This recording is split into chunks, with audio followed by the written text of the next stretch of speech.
అందరికీ నమస్కారం. నాతో పాటు ఆది శ్రీనివాస్ గారు, వీర్లైలయ్య గారు, లక్ష్మణ్ గారు, రామచంద్రరాజు గారు, రామచంద్ర నాయక్ గారు, మా విప్పులందరితో సహా మీకు కూడా నమస్కారం. ఇలా గవర్నర్ ప్రసంగం పైన కేటీఆర్ గారు ఒక చిన్నపిల్లలుగా కామెంట్ చేసినారు. ఇన్నేళ్ళు ఎమ్మెల్యేగా ఉన్న కేటీఆర్ గారికి గవర్నర్ గారు ప్రసంగం ఏ రకంగా ఉంటుంది, ఎన్నేళ్ళుగా ఎన్ని గవర్నర్ ప్రసంగాలు వారు విన్నారు, విని కూడా ఇంత విజ్ఞత జ్ఞానం లేకుండా గవర్నర్ ఏదో కాంగ్రెస్ కార్యకర్త ఉద్దేశించి మాట్లాడినట్టుగా వ్యంగ్యంగా మాట్లాడుతూ గవర్నర్ యొక్క ప్రతిష్టని భంగం కలిగే విధంగా మాట్లాడడం అనేది చాలా శోచనీయం. బీఆర్ఎస్ నాయకులకి అలవాటుగా మారిపోయింది గవర్నర్ని, గవర్నర్ వ్యవస్థని కించపరిచే విధంగా మాట్లాడడం. గతంలో ఒక మహిళని చూడకుండా తమిళసై గవర్నర్ గారిని ఏ విధంగా వ్యంగ్యంగా అవమానపరిచినారో మనం మర్చిపోలేదు. కేటీఆర్ గారు ఒకరు తెలుసుకోవాల్సింది, ఇవాళ రాష్ట్రంలో కాంగ్రెస్ ప్రభుత్వం ఉంది. కాంగ్రెస్ ఎన్నికలకు ముందు మేనిఫెస్టోలో పెట్టినటువంటి అంశాలని మీ తండ్రి కొడుకులు ఈ రాష్ట్రాన్ని దివాలా తీసి 7.5 లక్షల కోట్ల అప్పులో కూర్చోబెట్టి పోయినా కూడా ఒక్కటొక్కటి గాడిలో పెడుతూ ఎన్నికలకు ముందు మేము వరంగల్ డిక్లరేషన్ కానీ కామారెడ్డి డిక్లరేషన్ కానీ ఇచ్చిన అంశాలని ఒక్కటొకటిగా పూర్తిస్తూ ముందుకు పోతున్నటువంటి సందర్భాన్నే ఇవాళ గవర్నర్ గారు ప్రసంగంలో మాట్లాడడం జరిగింది. మీకు తెలియదా, గవర్నర్ ప్రసంగం క్యాబినెట్ ఆమోదం పొందిన తర్వాత వారు మాట్లాడతారనే మాట తెలియకుండా మీరు అవివేకంగా మాట్లాడుతూ ఉన్నారా? గవర్నర్ మాట్లాడే అంశాలన్నీ కూడా ఇవాళ ఈ రాష్ట్రంలో ఉన్నట్టు కాంగ్రెస్ పార్టీ, కాంగ్రెస్ ముఖ్యమంత్రి, కాంగ్రెస్ మంత్రివర్గం చేస్తున్నటువంటి పలు ప్రజా సంక్షేమ అభివృద్ధి కార్యక్రమాల మీద గవర్నర్ గారు మాట్లాడడం జరిగింది. మీరు 10 ఏళ్ళు ఏమి చేయలేకపోయినారు, సంవత్సర కాలంలో చేస్తూ ఉంటే ఓర్చుకోలేనటువంటి పరిస్థితి మీది. ఇలా ఉద్యోగాలు మీరు 10 ఏళ్లలో 50,000 ఉద్యోగాలు ఇవ్వలేకపోయినారు. మేము 9 మాసాల్లో 56,000 ఉద్యోగాలు ఇచ్చిన మాట ఇలా గవర్నర్ గారు ప్రసంగంలో చెప్పడం జరిగింది. మీరు 10 ఏళ్లలో రుణమాఫీ 26-27 వేల కోట్లు ఇస్తే మేము 11 మాసాల్లో 22,000 కోట్ల రూపాయలు రుణమాఫీ చేయడం జరిగింది. ఆ వాస్తవాల్ని గవర్నర్ గారు చెప్పడం జరిగింది. మీరు వాస్తవాలు మీకు పట్టవు. గవర్నర్ మాట్లాడేటప్పుడు ఏ రకంగా ఒక క్రమశిక్షణ ఉండాలో మీకు పట్టవు. వెనుక ఉన్న మీ పోకిరి ఎమ్మెల్యేని ఎగేస్తూ ఉంటారు, పోగేస్తూ ఉంటారు, గవర్నర్ని డిస్టర్బ్ చేస్తూ ఉంటారు. అసలు ఒక అసెంబ్లీ నడుస్తూ ఉంది, అసెంబ్లీ సమావేశాలు ఇవి. అసెంబ్లీ సమావేశాల్లో శాసనసభ్యులు గవర్నర్ మాట్లాడేటప్పుడు ఏ రకంగా ఉండాలో కూడా తెలియక విచ్చలవిడిగా అల్లరి చేయడం, గవర్నర్ యొక్క వ్యవస్థని అవమానపరచడం అనేది బీఆర్ఎస్ నాయకులకు అలవాటుగా మారింది. ఇలా కేసీఆర్ గారు ఫామ్ హౌస్కి పరిమితమైనారు, మీరు హైదరాబాద్లో పరిమితమైనారు. కేటీఆర్ గారు మీరు రాష్ట్రంలో తిరిగి కింది స్థాయిలో పర్యటిస్తే కాంగ్రెస్ అభివృద్ధి కానీ సంక్షేమం కానీ మీకు తెలుస్తుంది. మీరు పర్యటనలు చేయకుండా హైదరాబాద్లో కూర్చొని ఇష్టారీతిగా కాంగ్రెస్ పార్టీ గురించి మాట్లాడుతూ ఉన్నారు. ఈ రాష్ట్రంలో జరుగుతున్న అభివృద్ధి, ఈ రాష్ట్రంలో కాంగ్రెస్ పార్టీ ఇస్తున్న సంక్షేమం, రైతులకు ఇస్తున్న సంక్షేమం, విద్యా వైద్యం పట్ల మేము అనుసరిస్తున్న వ్యూహం, ఎడ్యుకేషన్ పరంగా ఇంటిగ్రేటెడ్ స్కూల్ తీసుకొచ్చినటువంటి వైనం, స్కిల్ యూనివర్సిటీ పెట్టినటువంటి వైనం, స్పోర్ట్స్ యూనివర్సిటీ తీసుకొచ్చినటువంటి చరిత్ర ఈ దేశంలో ఎక్కడా లేని విధంగా ఈ రాష్ట్రంలో రకరకాలుగా అభివృద్ధి జరుగుతూ ఉంటే ఓర్చుకెళ్ళని మీరు, ఆనాడు చేయలేని మీరు ఇవాళ గవర్నర్ ప్రసంగంపై వ్యంగ్యంగా మాట్లాడడం అనేది మీ రాజకీయ దిగజారుతనానికి నిదర్శనంగా చెప్పక తప్పదు. వాస్తవాలకు వెళ్తే ఇవాళ గవర్నర్ గారి ప్రసంగంలో చెప్పినటువంటి పలు అంశాలన్నీ కూడా ఈ రాష్ట్ర ప్రజల యొక్క శ్రేయస్సు కోసం జరుగుతున్నటువంటి అభివృద్ధి కార్యక్రమాలు, ఈ రాష్ట్రంలో ఉన్నటువంటి బీద ప్రజానికం కోసం జరుగుతున్నటువంటి సంక్షేమ కార్యక్రమాలు, ఒక్క రేషన్ కార్డు ఇచ్చిన పాపాన పోయినారా మీరు 10 ఏళ్లలో? బీదవాడికి ఒక రేషన్ కార్డు ఇచ్చిన పాపన పోలే. ఇలా అడిగిన ప్రతి గరీబోడికి మేము రేషన్ కార్డు ఇస్తూ ఉన్నాం. ఒక్క డబుల్ బెడ్రూమ్ ఇచ్చిన పాపాన పోలే మీరు 10 ఏళ్లలో. ఇలా పేదలు అరువులైన వారికి ప్రతి వారికి ఇందిరమ్మ ఇల్లు ఇస్తున్నటువంటి వైనం. ఇవన్నీ కూడా మీ కడుపు మంటతో అసెంబ్లీ బయటకు వచ్చి మాట్లాడినట్టు తీరు మేము గర్హిస్తూ ఉన్నాం. దేశ చరిత్రలో చరిత్రాత్మక నిర్ణయాలు, కుల సర్వే కానీ, ఎస్సీ కేటగరైజేషన్ కానీ 10 ఏళ్ళలో మీరు బీసీలకు ఏమేలుగా పెట్టారు? ఒక్క డిపార్ట్మెంట్కి ₹1 ఇచ్చిన పాపాన పోయినారా? సకల కుటుంబ సర్వే చేసి మీకు నిజంగా ఆనాడు చిత్తశుద్ధి ఉండుంటే ఎందుకు దాన్ని టేబుల్ చేయలేకపోయినారు? పోనీ చేయలేదు, సర్వేలో పాల్గొనలేదు మీరు. రెండవసారి అవకాశం ఇచ్చి కూడా పాల్గొనలేదు మీరు. కుల సర్వే గురించి మాట్లాడే హక్కు ఎక్కడిదని అడుగుతా ఉన్నాను.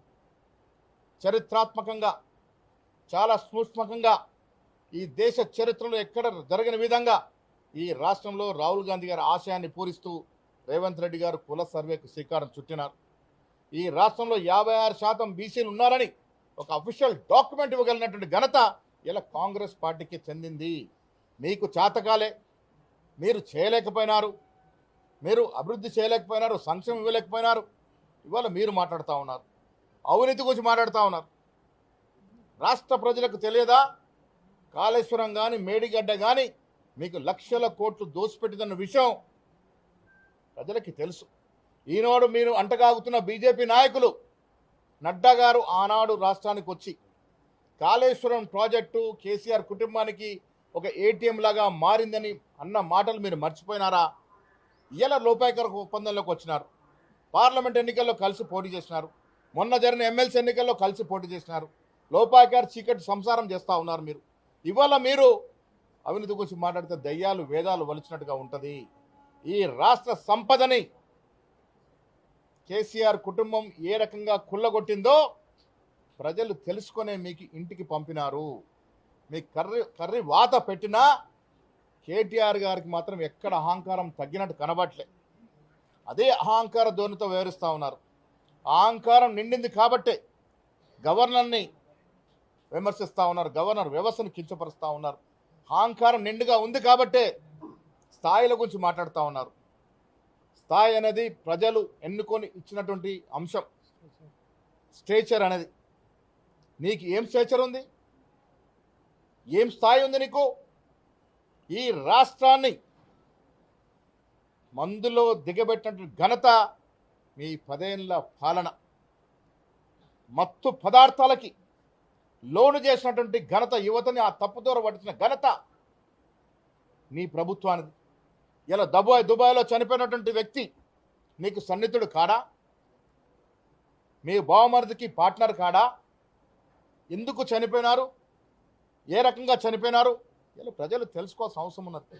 ఈ రాష్ట్ర యువతని తప్పుదో పట్టడమే కాకుండా మత్తు పదార్థాలు అలవాటు విధంగా ఉసుగొలిపినటువంటి మీరు ఈ రాష్ట్రం బాగు గురించి మాట్లాడితే ప్రజలు జీర్ణించుకోలేరు. కేటీఆర్ గారు, మీకు ఈ సందర్భంగా మీ ద్వారా నేను వారికి హితో పలుకుతా ఉన్నాను.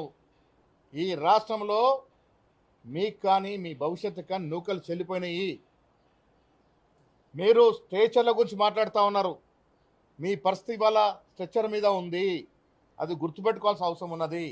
ప్రజలు మీకు ఇచ్చినటువంటి స్ట్రెచర్ ఏంటంటే మిమ్మల్ని స్ట్రెచర్ మీద పడుకోబెట్టినారు.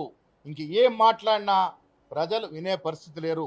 ఈ రాష్ట్రంలో ప్రజలతో ఎన్నుకోబడినటువంటి కాంగ్రెస్ ప్రభుత్వము ఎన్నికలకు ముందు ఇచ్చిన హామీలు మీరు 7.5 లక్షల కోట్లు మాకు అప్పిచ్చిపోయినా దాన్ని గాడిలో పెడుతూ ఒక్కొక్కటిగా అన్ని అంశాలని పూరిస్తున్న సందర్భంలో ప్రజలు అర్థం చేసుకోవాల్సిన అవసరం ఉన్నది.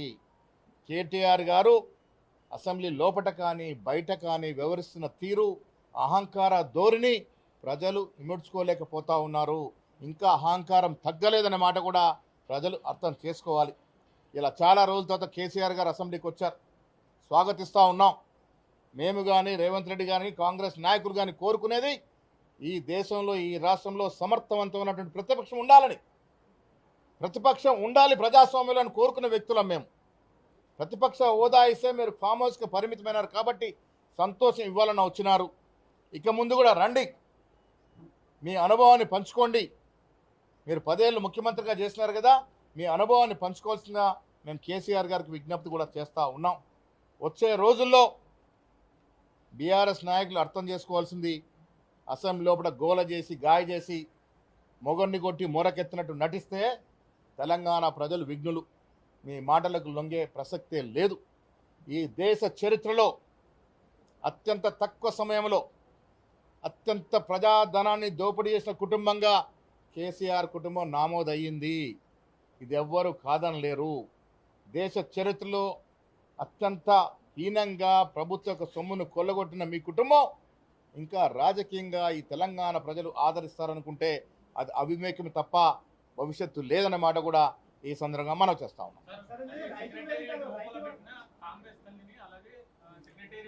నేను కేటీఆర్కి సవాల్ విసురుతున్న, తెలంగాణ తల్లి కానీ రాజీవ్ గాంధీ విగ్రహం కానీ ముట్టుకొని చూడు, కాంగ్రెస్ కార్యకర్తలు బట్టలు ఉడదీసి కొడతారు. రాజీవ్ గాంధీ దేశం కోసం ప్రాణాలు అర్పించిన త్యాగమూర్తి, భారత రత్న. మీ కుటుంబం ఈ దేశం కోసం ఏం చేసిందయ్యా?